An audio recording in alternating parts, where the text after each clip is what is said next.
Hello everybody, it's your boy Sauce here, coming at you with the Campers with Disability training for the Camp Kesem at St. Louis University 2019 camp year. Let's launch right into things. So first, before we get into more depth kind of on this topic, we suggest that you watch two different EOT videos. The first one being the Autism Spectrum Disorder video, and the second one being Face to Face, which is about differently abled youth. So if you haven't done that yet, please go back to EOTs and watch those videos. Moving on from there, let's talk a little bit about some basic groundwork we need to cover. So right off the bat, just remember that every kid is unique at camp. There's not a single cookie cutter method that can be used to deal or solve problems with every issue that may arise. So the important thing is to be open-minded and keep problem solving to get through any situation that may present itself. Additionally, it's important to remember that we're not professional psychiatrists or counselors, and that this training isn't the DSM-5. We can't diagnose people with this. We can only seek to better understand them and help them. So in order to do that, we should always remember everyone has different needs, and they may present in different ways. So behavior itself can be an expression of something deeper, something more meaningful, but it could also just be a simple behavior. Additionally, these techniques that we're going to cover only work if used consistently. So if you're doing something from this training only one time and then not much more after that, you're not going to see the results that you want to see. So we're going to start this phrase with nothing about me without me. So this phrase began in South Africa and was kind of the center rallying cry of the disability movement there. And it really kind of underlies this person-centric model. And for those of you who haven't taken any disability classes in the past, or maybe don't have experience with this topic in general, a good question is, what does person-centric mean? So person-centric is essentially including the person before the disability. So it'd be like a person with autism as opposed to an autistic person. So this can kind of embody itself through inclusion at camp, making sure that we're including the person rather than the disability in everything we do. So at this point in time, we're going to listen to a quick NPR podcast about disability. So I'm going to start playing that very soon, as soon as I figure out how my computer works. And from that, we have this. Please enjoy. Hey NPR, click, listen, or add to queue now to hear a new episode from How I Built This, featuring Jen Rubio, co-founder and president of Away. Support for How I Built This comes from 2019 lead sponsor Campaign Monitor. Make your emails unforgettable. Sign up for free at campaignmonitor.com. That, of course, was an ad, but NPR This needs summer that will thing mark the again. 25th anniversary of the law that protected the civil rights of Americans with disabilities.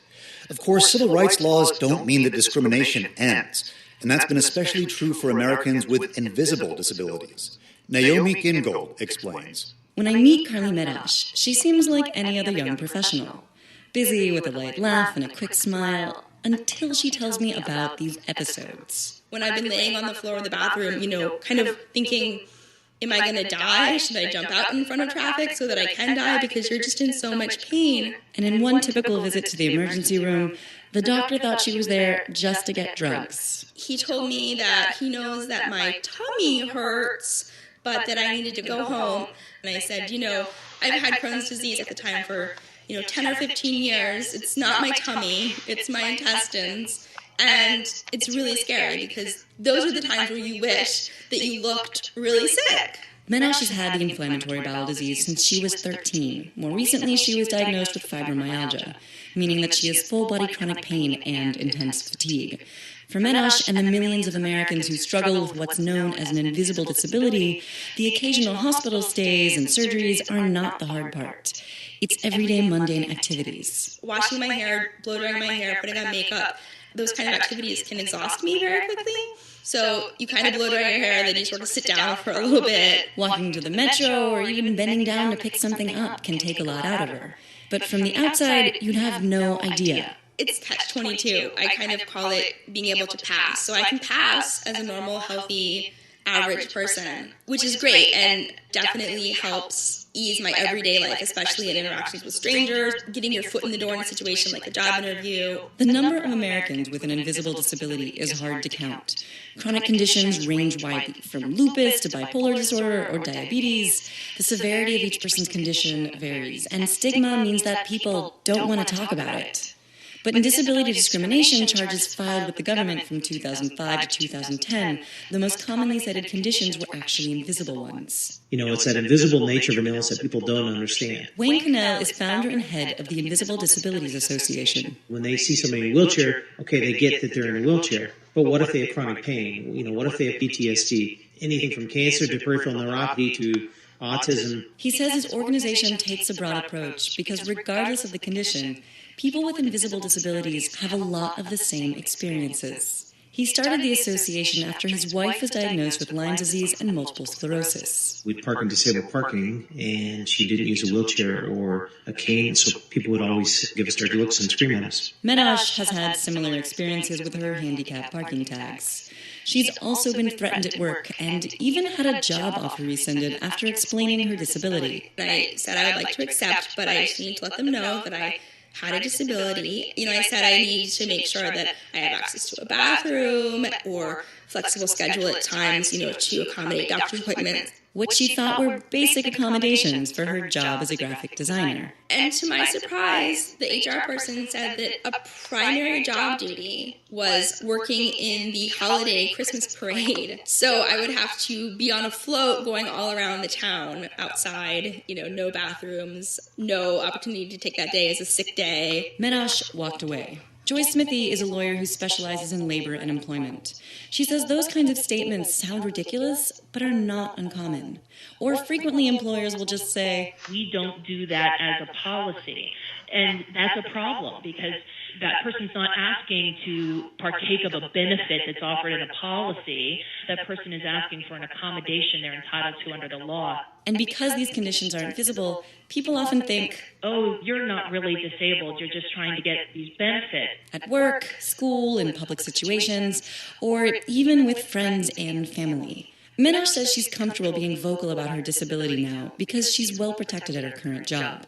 Obviously, being in pain and having fatigue, you can have a shorter temper sometimes. But, I try to be really compassionate to myself. To herself, and also to other people. It's hard to understand, she says, especially when millions of people who live with disabilities seem, on the outside, just like everyone else. For NPR News, I'm Naomi Gingold. All right, so after having listened to that, it should be noted that disability shouldn't be a stereotype. It can manifest in many different ways in many different people. So disability isn't just somebody in a wheelchair. It's not just somebody with Down syndrome. It can be Crohn's disease. It can be something invisible. So don't judge anyone just based on appearances, and don't judge their ability or disability on it either. So now kind of getting into a little bit of what was talked about in further detail. So let's start a little bit with the 1990s ADA Act, which is the Americans with Disability Act.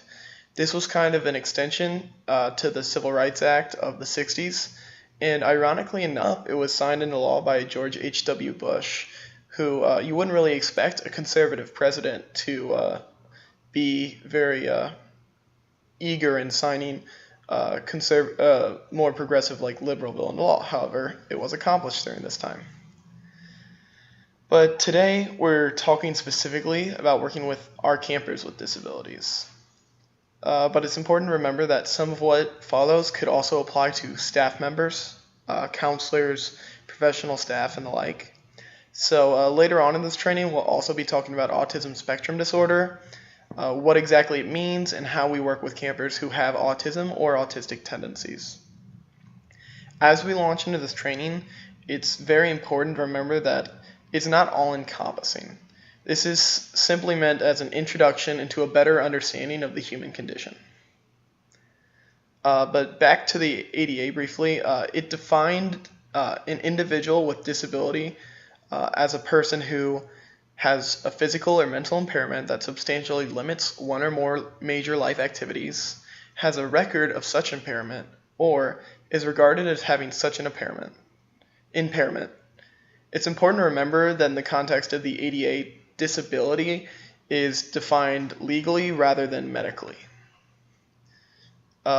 Within the NPR article, we heard a little bit about invisible versus visible disability, and we kind of default our definition of disability to the visible just because it's what's more apparent to us and kind of more familiar to us. But invisible disabilities, or hidden disabilities as they're often called, are defined as disabilities that are not immediately apparent. Some people with visual or auditory disabilities who don't wear glasses or hearing aids or even discrete hearing aids may not be obviously disabled, but also some people who have vision loss may wear contacts, which you wouldn't be able to see either. Sitting disability is another category of invisible impairment. Sitting problems are usually caused by chronic back pain. Those with joint problems or chronic pain may not use mobility aids on some days or at all.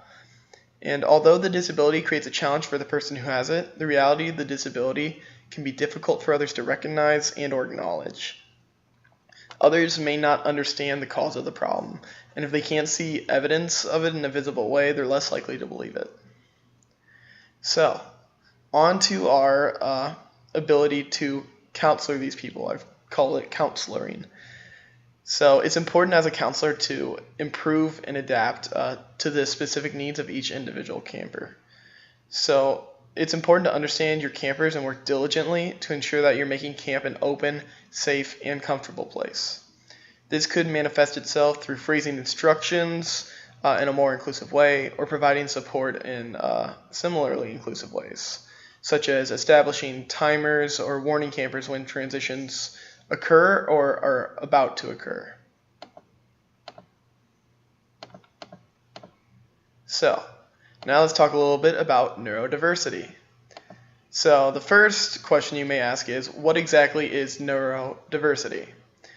So, it's defined as a concept where neurological differences are to be recognized and respected as any other human variation. Differences in neurodiversity can include those labeled with dyspraxia, dyslexia, attention deficit hyperactivity disorder, ADHD, dyscalculia, autistic spectrum, or Tourette syndrome, and many, many more. So essentially, embracing the idea of neurodiversity is embracing that there are differences amongst us, yet those differences are okay. So it's often said when you've met one person with a disability, you've met them all. You've heard this phrase over and over again. That's just simply wrong. Each person and each disability interact in very unique ways, and all people need support and recognition of that individual component of themselves. So in order to understand and serve those, our campers, especially with disabilities, we must first understand the individual, and from that we can learn to understand their needs. Continuing on the topic of neurodiversity, I'm going to kind of perform a little activity for y'all right now, and if you want to follow along or just do this at the same time I do, please feel free to. So I'm going to describe a routine, and let's think, what routine should I describe? I can describe packing because I'm actually about to do that. So the first thing I do with actually preface to this, so I'm going to go through this activity, yet I can't use the letter E in any words to describe the way in which I'm going to do this. So let's give it a go. What do I do first and why? I look for shirts and things that I put on body and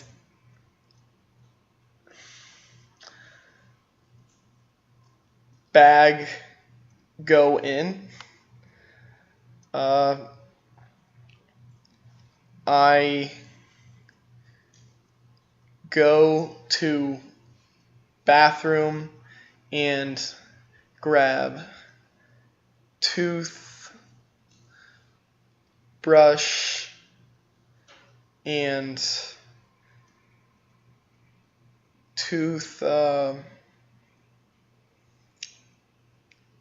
liquid tube.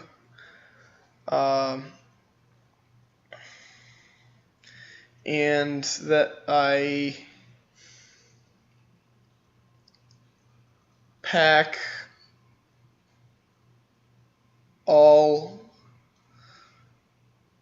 things in bag and lock door and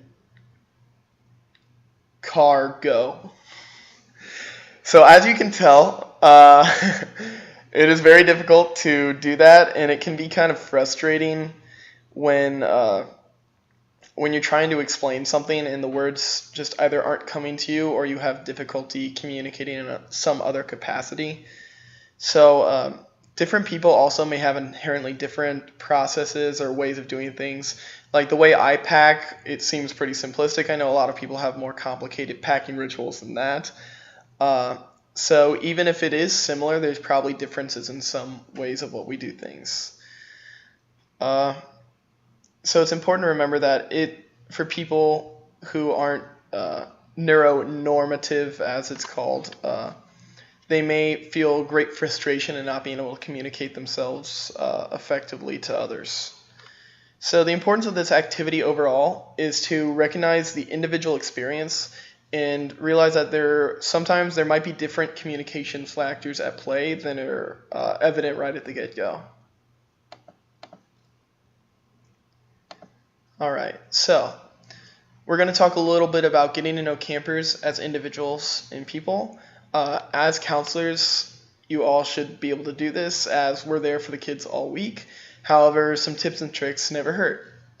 So this is supposed to be a collaborative activity on the handouts from which we run these things. However, since you guys can't give me suggestions, I'm just going to give you some of my recommendations. I found that the simplest way to get to know campers as individuals is to just talk to them. Don't be afraid to go up to campers and have conversations with them.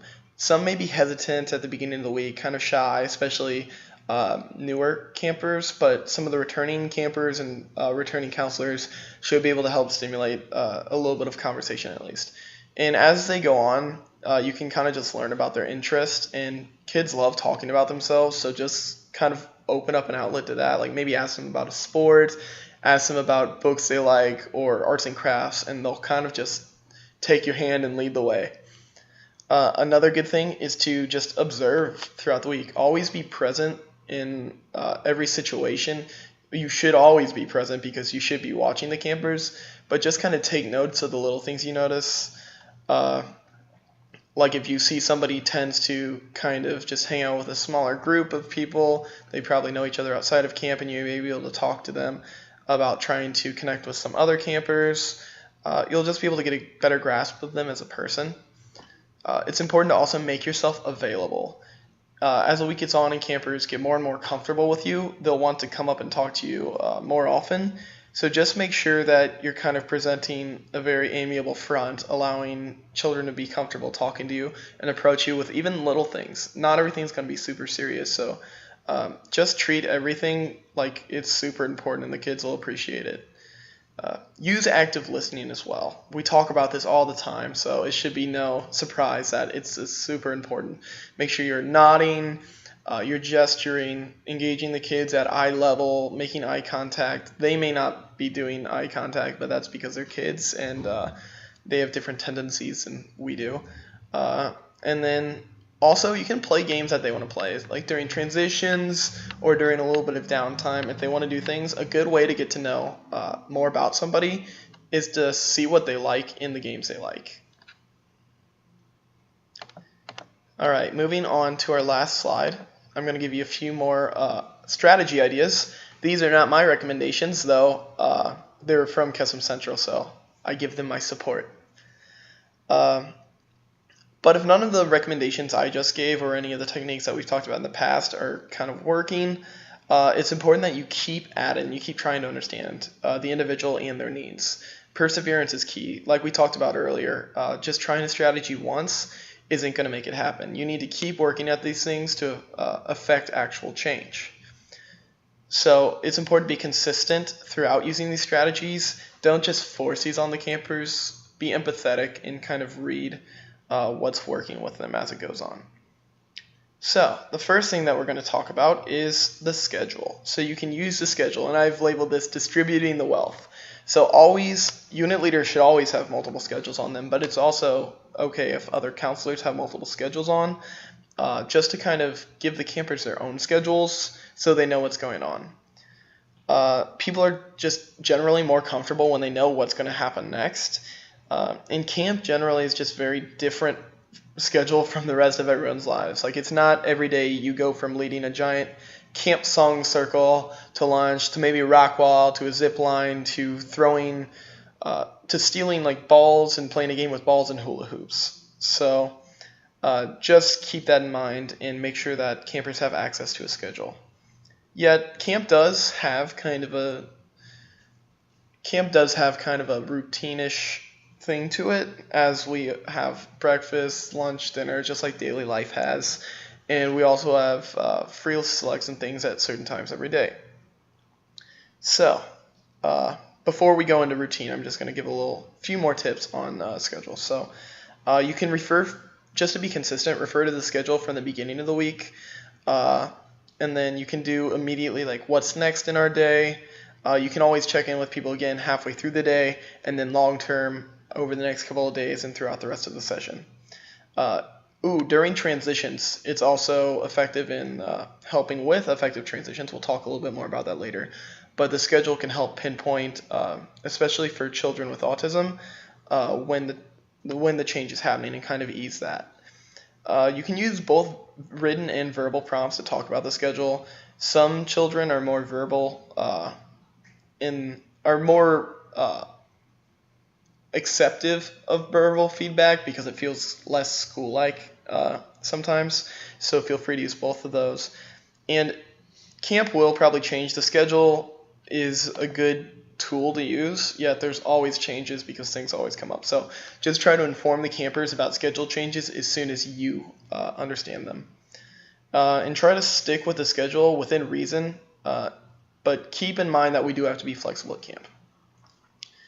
So talking about routine, it's different than at home, obviously. But the quicker you can kind of acclimate campers to this camp environment, the more comfortable they will be. So just kind of think, what are routines? We have our wake-up routines, which should be pretty much the same every day. We have our daily arrival routine, which returning campers should kind of know, but it may be a little difficult for new campers, especially those who may suffer from separation anxiety. We have a routine in transitioning to and from meals. Everyone knows, our returning counselors know, new counselors may not know about camp song circles, which essentially we just form up in big circles and have songs and dismiss people one unit by one unit to meals. To and from activities, once again, transitions, downtime, things like feet on the bed. Our bedtime, a lot of people have bedtime rituals that they like to keep, so you can try and help campers keep their at-home routines as much as possible at camp to kind of limit homesickness and just general change.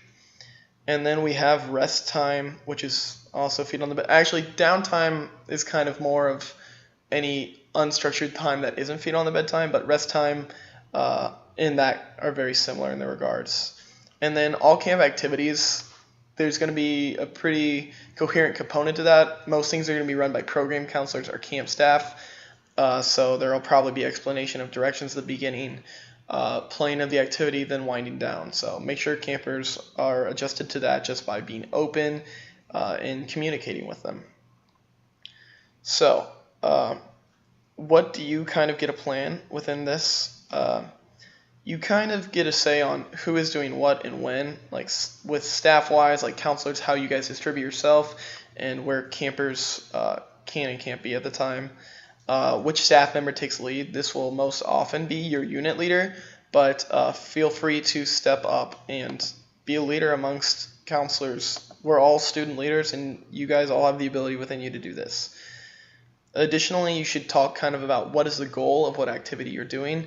If it's transitioning, it's to get effectively one place to another without losing a camper. And what do you want campers to know about this goal? What happens if the plan is messed up? So what happens if transition doesn't go as effectively, or if an activity is canceled because it's rainy? Make sure you're communicating with campers alternatives to this and what most likely will happen, and then eventually after you know what is going to happen. And how do you kind of get these campers to adjust to camp life quickly? What ways can you ease them into this transition? Just keep these things in mind. Think about it as we go into camp. So, talking about supported transitions. Transitions can be difficult for a lot of campers with maybe mental disabilities or on the spectrum disorder, just because the main component of transition is change. You're moving from one activity to another, and it can be very difficult. Unfortunately, it's one of the most common occurrences at camp is transitioning to another thing, and it happens pretty much every hour. So the key to having great transitions is giving a camper warning and then letting them know what is next. So use a timer with an alarm instead of just saying 5 more minutes, so campers kind of have that visible countdown. You can start giving warnings about transitions even up to like 15 minutes before, just so you can give multiple reminders before so campers can kind of feel that the transition's coming up. You can talk about how transition is going to go, like are you going to go back to the cabins to change clothes? What are you going to do after pool time? Where are you going in the transition? Where are you going through with the transition? And then make sure at the activity you're at before you transition, kind of have closure. End the game, end any arts and craft projects, or explain that there will be time to come back to it later if that's true. Also, get excited about transitions. Get excited about the next activity. You're like, oh, yes, this activity was great and fun, but now we get to go do the Oregon Trail over there with Onion, or we get to go do slime making with Nugs. Just kind of hype up the best way all the activities you can, and kind of make campers look forward to that next thing so they're not as wary of transitioning. Additionally, you can write down steps as visual supports for the transitions. You can bring a notebook or you can bring a whiteboard to camp, and that'll kind of help outline if you want to draw a quick camp map or print out a map of camp beforehand. Hopefully we'll have our operations coords or somebody get that ready for all the counselors beforehand. But for example, visually writing down transition support could be you number like 1 through 4 on steps, and it could be finish playing soccer, 2, get a drink of water, 3, collect all of our belongings, 4, move as a group to arts and crafts. Okay, now talking a little bit about the mystical art of redirection. It's all about changing the negatives to the positives. So redirection, if you haven't heard of it before, is a technique that points the camper's energy and focus in the direction that you want it to go, positive behavior, before it gets out of hand with more negative behavior. So there's 4 components to redirection, and that is getting to know the campers. Ask them questions, study their behaviors, try to anticipate what they'll want, what they'll do, or what they'll ask for. The second component is awareness of behavior. After you've studied the behavior, you should think, what am I looking for? What do I want to see happening? What is he, she doing intentionally right now? And how does the camper's behavior change depending on who is around and what we're doing? The third component of redirection is attention getters. So you all know these. If you've watched one of the previous trainings or were at it, I have a video presentation of this, and if you want some more information, you can just go watch that. It should be on the same Blackboard site. But some common attention getters are clap once if you can hear me, bang, bang, clap. You could sing songs, call and response. You could do the word of the day, which at our counselor retreat was taco and just led to some screaming and then silence and some attention getting. So there's also another aspect, which is just good ideas. So make sure that you know what's in your backpack. Always come prepped with supplies and things that can help you, like schedules, maybe a ball or something to kind of distract or redirect with a new activity. You can always redirect if you don't have like materials on you to kind of initiate a new activity. You can always redirect to further activities in the day. Be like, oh, we know you don't like playing soccer right now, but pretty soon we're going to be transitioning to this activity. Or what are you looking forward to out of these activities? Let's pick out things that you're looking forward to, and we can work our way there. So you can also do something physical to kind of keep campers distracted or redirected, like have them walk backwards to a location or do shoe golf, things like that. All right, another strategy is creating clear expectations. We should be utilizing this throughout the week, but ask yourself, how do your campers know what you expect of them? How do you know what you expect of your campers? A lot of bad behaviors happen just because kids have to guess what they're supposed to be doing. So especially for campers with special needs, it can be difficult to generalize expectations from one experience or one activity to the next. So what might be clear in the cabin is not as clear at arts and crafts because expectations vary depending on the location and the people surrounding. Try to be very clear whenever these expectations vary, and the campers will thank you for it. Just make sure that arts and crafts activities expectations are differed from maybe sports activities and thus far. So let's talk a little bit about you can also use visual supports again when talking about expectations. So you can write expectations on a board or carry around your whiteboard and write new expectations at every event you're at, or if, you can kind of collaborate throughout the first day or at cabin chats what expectations you believe. So you can kind of limit this so it doesn't get out of hand, so you're not spending the entire activity time just talking about expectations. So try to limit it to 3 to 5 expectations for each activity. You can kind of create an expectation for expectations by repeatedly doing this, and just like what we've been talking about already, being consistent with these strategies. Then ask yourself, how do you know you've been clear? One good way is to ask a camper what they think the expectations for the activity is. If they don't know what the expectations are, you have not been clear enough. Or ask another counselor, have we been clear enough? What do you think the expectations are for the kids? And if that differs from what you were hoping the expectations were, regroup and try to be a little more concise and precise with this.